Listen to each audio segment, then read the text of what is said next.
आदाब नाजरीन, आप देख रहे हैं FTR न्यूज चैनल।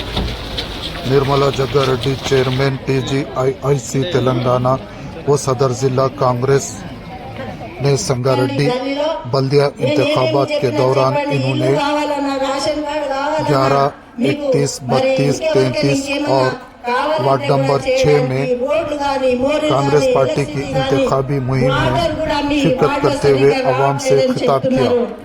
జగ్గారెడ్డి గారు మాంజిరా పైప్ లైన్ మీ ఇంటింటికి గల్లీ గల్లీలో వేయడానికి మరి చెప్పడం జరిగింది.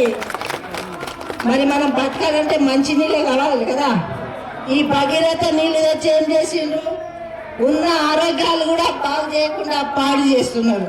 భగీరథ మురికి నీళ్ళు వస్తున్నాయి, దాన్ని శుద్ధి చేసే కర్మాగారాలు కూడా లేకుండా పోయినాయి. మాంజిరామని పక్కనే ఉంది, మన నెత్తికానే మాంజిరా పెట్టుకొని నీళ్లు తాగలేము. కాబట్టి గతంలో జగ్గారెడ్డి గారు ఎమ్మెల్యే ఉన్నప్పుడు ఇంటింటికి నీళ్లు తాగడం జరిగింది. అప్పుడు చేసిన పైపులు ఇంకా పెరిగినాయి, వాటర్ కాబట్టి సరిపోవట్లేదు. కొత్త లైన్ వేపించి మీ అందరు కూడా మంచినీళ్ళు కార్యక్రమం తప్పకుండా మీ ముందుకు వస్తుంది. అది మీ చేతిలోనే ఉంది. మరి మీరందరూ కూడా ఏవి మాటలు నమ్మకుండా, మాయ మాటలు నమ్మకుండా, మీ మనసులో ఉన్న మాటను ఒకటే పెట్టుకోండి, చేతి గుర్తు ఓటేయాలి. మన తులసిని గెలిపించుకోవాలని కోరుకుంటూ మరి సెలవు తీసుకుంటున్నా. జై హింద్, జై